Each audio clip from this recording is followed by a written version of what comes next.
Saludos mis mortales favoritos, Amos y Dalo Cosa por acá. Y quiero leer un pasaje que seguimos con esta serie de falacias inventistas, donde ellos nos dan este pasaje para, de acuerdo a su teología, tener la evidencia de que efectivamente cuando Cristo regrese por segunda vez va a seguir la observancia del sábado. Y estoy hablando de Mateo 24:20, que dice así: Oren pues que su huida no sea en invierno ni en sábado. Dicho sea de paso, ellos mismos, los adventistas, se asimilan como esa última generación que va a estar guardando el sábado y que incluso van a ser perseguidos por guardar el sábado. Bueno, hay que leer el contexto y hay que respetar los círculos de contexto. ¿Sí? Cuando se le dice a los adventistas que respeten los círculos de contexto, simple y sencillamente se dan golpes contra la pared porque ya no saben qué hacer. Ellos están acostumbrados a tomar un versículo, sacarlo de su contexto y decir, bueno, aquí este pasaje está hablando de los adventistas y está hablando de ese remanente de los últimos tiempos. Están perdidos. En exégesis están perdidos. Bueno, vamos al contexto del propio texto. Cuando empieza Mateo 24, versículo 1, Jesús está hablando de la destrucción del templo y los discípulos le dicen, mira Jesús, estos edificios, cuán hermosos son y cosas así, ¿no? Y Jesús le dice, miren, todo esto no va a quedar piedra sobre piedra. No solamente Jesús enfáticamente dice que el templo va a ser destruido, sino que dice cuándo. En el mismo capítulo, versículo 34, dice, de cierto les digo que no pasará esta generación hasta que todas las cosas que Jesús había estado diciendo, incluyendo la destrucción del templo, todas estas cosas sucederán en esta generación. ¿Cuál es la generación? La generación del siglo primero. Y efectivamente así fue. En el año 70, la ciudad y el templo de Jerusalén fueron destruidos por los romanos. ¿Sí? Ahora, esto que Jesús profetizó es algo que él retoma de una profecía que ya existía en el Antiguo Testamento. Fíjense cómo dice el versículo 15, Mateo 24:15.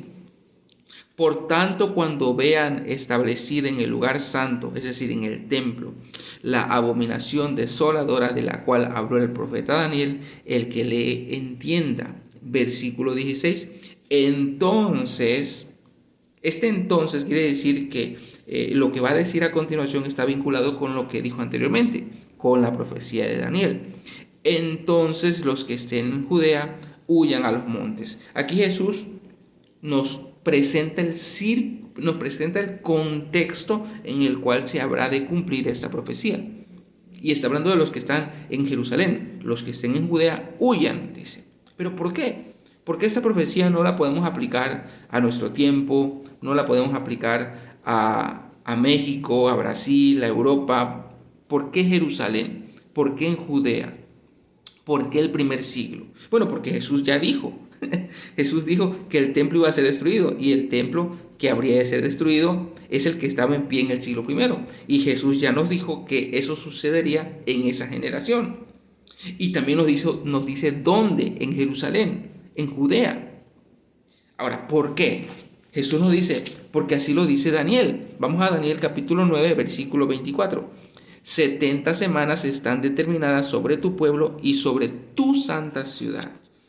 Pero cuando dice sobre tu pueblo no está hablando a mí ni a ti, le está hablando a Daniel. Entonces el pueblo de Daniel es el pueblo hebreo. ¿Y cuál es la santa ciudad? Es Jerusalén, donde estaba el templo. Y esta profecía es importante porque dice que cuando el Mesías llegara iba a ser destruido y el templo iba a ser destruido y la ciudad santa. Versículo 26. Después de las 62 semanas el Mesías será quitado, es decir, asesinado, y el pueblo de un gobernante que ha de venir destruirá la ciudad y el santuario.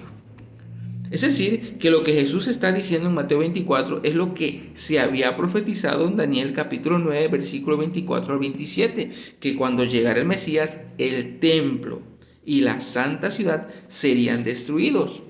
Y serían destruidos por un pueblo que Dios enviaría. Fíjense cómo dice versículo 26.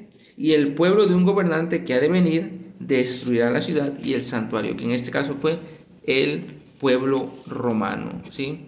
O los soldados romanos. Y es en este contexto del siglo primero, de esta gran tribulación que vendría sobre el pueblo judío, donde estaba Jerusalén y la ciudad santa, conforme a la profecía de Daniel, es que Jesús dice, oren pues que su huida no sea en invierno ni en sábado, en este contexto histórico, porque era en el siglo primero cuando todavía el templo estaba en pie y los judíos seguían conforme a la tradición mosaica, seguían observando el sábado.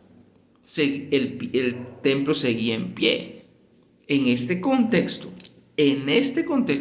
este pasaje no está hablando de los adventistas, no está hablando de gente de nuestra actualidad, está hablando en el contexto histórico de la profecía de Daniel. El punto aquí es que la profecía de Daniel se habría de cumplir cuando el Mesías llegara. Y hermanos adventistas, el Mesías ya llegó. Hace 2000 años el Mesías llegó. Y cuando llegó se cumplió. Porque dice la profecía de Daniel en el versículo 27, por una semana Él confirmará un pacto. El nuevo pacto que Jesús hizo es lo que profetiza Daniel. Por una semana, es decir, en la semana 70, Él confirmará un pacto con muchos. Esto es lo que Jesús dijo cuando estaba en la última cena con sus discípulos. Esta es mi carne y esta es mi sangre, que es la sangre del pacto que por muchos será derramada. ¿Qué es lo que está diciendo Daniel aquí? Él confirmará un pacto con muchos y en la mitad de la semana hará cesar el sacrificio y la ofrenda. Ese hará cesar el sacrificio y la ofrenda es que con el sacrificio de Cristo como Mesías queda anulado y en obsolencia todos los sacrificios del templo. Por eso era necesario la destrucción del templo con la llegada del Mesías, porque el Mesías viene a suplir ese antiguo templo, porque ahora el Mesías es el nuevo templo, en el nuevo pacto. Así que en el contexto del propio texto, aquí no está hablando de que cuando Cristo venga por segunda vez, el sábado va a estar vigente y todo eso. Por favor, respetemos los círculos de contexto. No hagamos lo que hacen los adventistas, que sacan un pasaje de su contexto y entonces crean un montón de disparates y de doctrinas que no tienen sustento bíblico. Dicho sea de paso, un saludo para esos cracks, nuestros hermanos adventistas que son unos cracks en la escatología, pero de ciencia ficción.